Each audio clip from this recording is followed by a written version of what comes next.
you've got a tiled floor and the grout is looking a bit spongy and you're looking for a way to clean it, that means you don't have to get down on your hands and knees and scrub, and you don't have to hire a big heavy piece of machinery, have a look at this, because today I'm going to show you the Oates long-handled grout broom and the Dunlop Tile Grout Cleaner. I've been using these two things for a while. They do a brilliant job on my floors, so I'm inviting you to stick around and see the end result.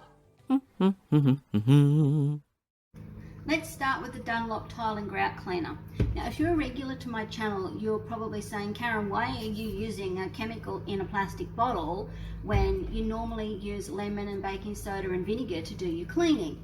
And yeah, that's exactly right. But I have tried the lemon and the baking soda to clean my floors in the past. I will put a link to that video up here, because honestly it was just a failure, and it used so much packaging, so much water, so much time and so much mess that I would never ever recommend it to anyone. This in comparison is one bottle once. You only need 10 mils of this product to clean your floor in a litre of water. So yeah, I like to use natural products when I can, but you have to look at the big picture, and this stuff I think is great. So I'm going to show you what you do with it.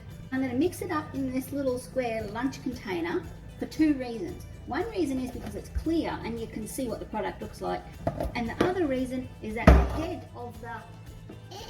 head of the broom fits in it and it makes it easier for cleaning. We're ready to go. 1 litre of hot water in a container, and you need 10 mils of this. 10 mils is not very much. It's kind of sticky, it's kind of syrupy.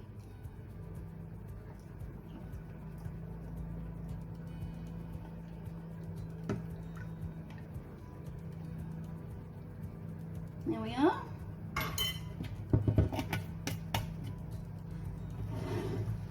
And that is all I'm going to need to clean this whole section of floor. Yep, that's it. 1 litre to clean all of that. What's that? That's about, I don't know, 16 square meters. Let's get into it. This is the Oates long-handled grout brush. You can see it's about, I don't know, 25 centimeters long, something like that. And it's angled. The head pivots that way. And it's really hard. It's a bit like a scrubbing brush, which is exactly what it is. I mean, there's not much more I can say. It's a brush, it's hard, it's angled, it bends. Let's clean the floor with it.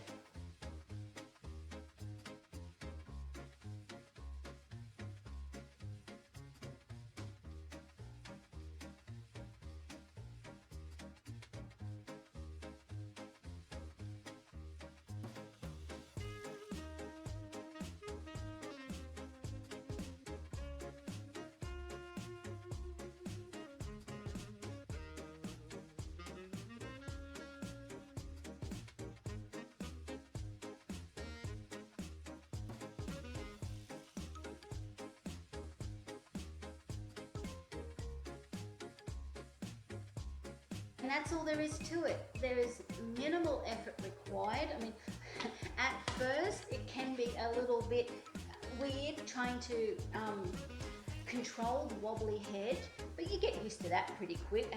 So just run it up and down your grout lines. I like to just go backwards and forwards over everything again several times, make sure it's all nice and wet. I'm going to do the whole floor, and I'm going to let it sit for about an hour or so, and then I will come back and clean it off.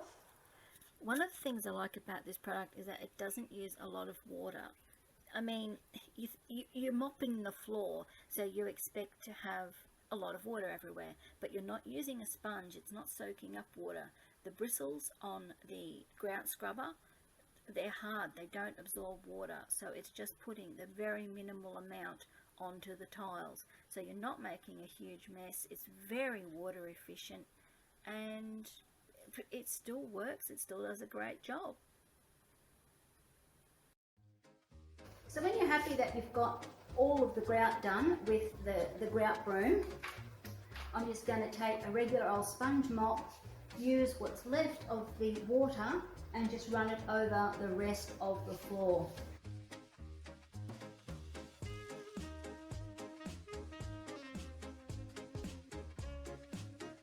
It's definitely cleaning something, but look, I've still got all this water left.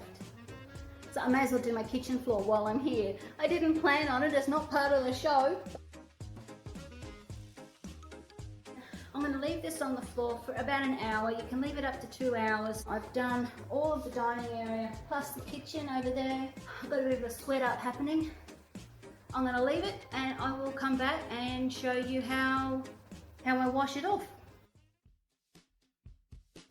Right, I'm back. It's time to give the floor a rinse now with clean water. And I'm sure everyone's going to do that, and everyone's going to be pretty fussy about it because no one wants to be walking around on the residue of the cleaning product. But this is Slump. Now Slump wanders freely around my house all day. She is a little body and she is very close to the ground. So I am really that little bit extra when it comes to rinsing the floor. So you're going to see that my technique is just a little bit strange, but does a good job. So I'll put her outside in the sun, I'll get my mop and I'll be back. Any old mop will do the trick. I just used this one because it was a cheapish kind of one, and in the world of mops this was one of the less expensive ones. It's a nice thick sponge so I could get the floor nice and wet, and as I just explained, it makes it extra clean for when Slump wanders around. I normally use a steam mop to do my floors, but when it comes to cleaning this off, I like a lot of water to get it nice and clean. Any normal person would use a bucket with water in it, but I do things a little bit different. Come this way. Every time I want clean water on my mop, I rinse it under the tap.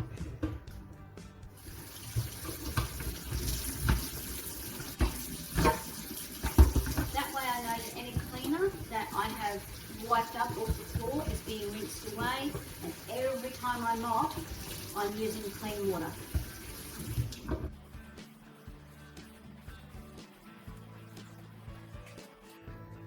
The Tile Grout Cleaner has a lemony scent. When you're smelling it as a concentrate direct in the bottle, you can smell it, but when you put it in the water, I mean it's only 10 mils to a litre, it doesn't have any smell at all, and you can't smell it while you're cleaning.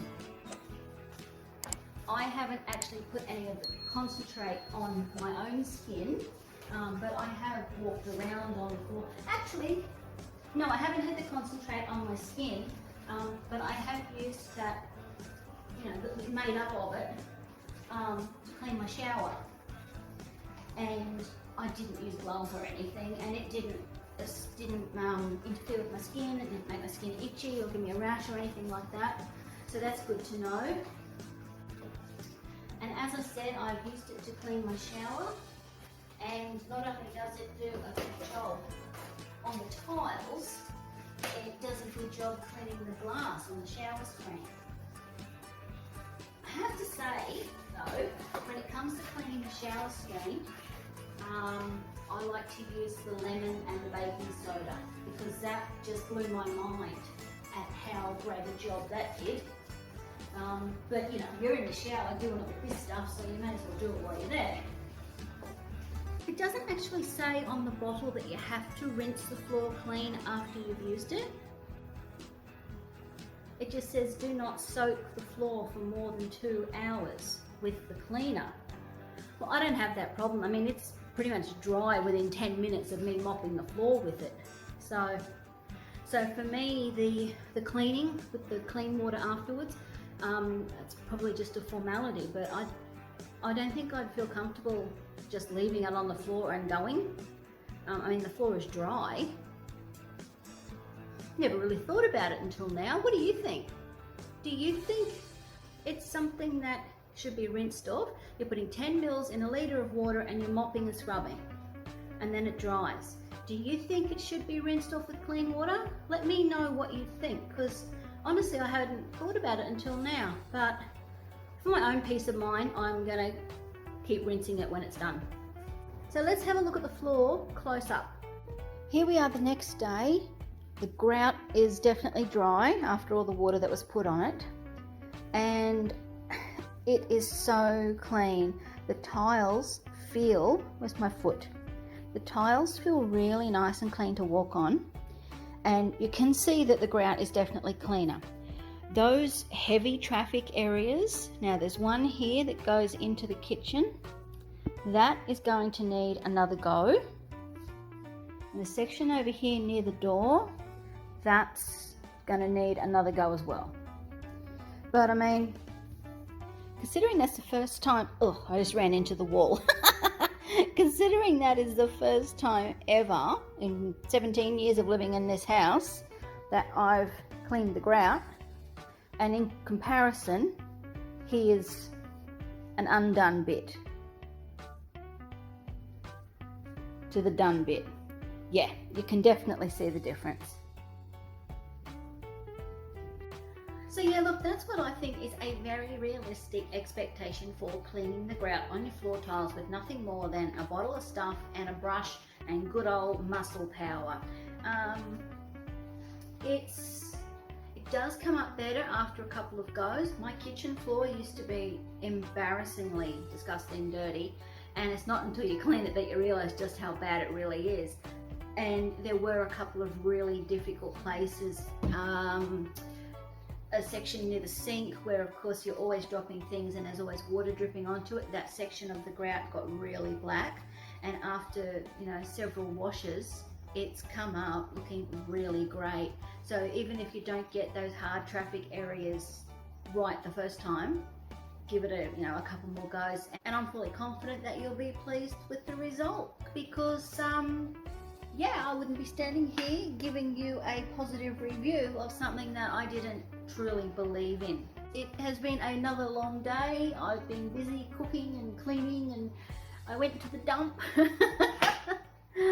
So I'm just looking around me at all the stuff I've still got to do. So that's me signing off.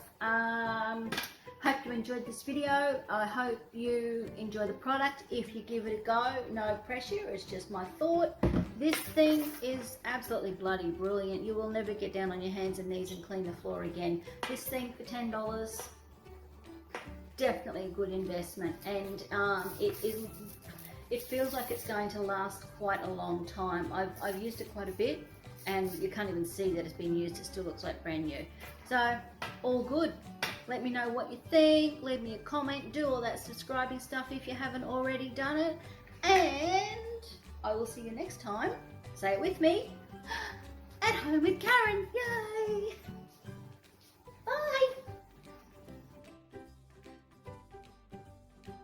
The Oates long-handled grout brush and the Dunlop Tile and Grout Cleaner. I'm going to show you what a friggin' awesome job they do. Oops. I'm not even huffing and puffing, you know, I'm hot and sweaty because it's Queensland in summer. This is Slump, and Slump wanders freely around. Where are you going? Slump wanders, sitting on the microphone.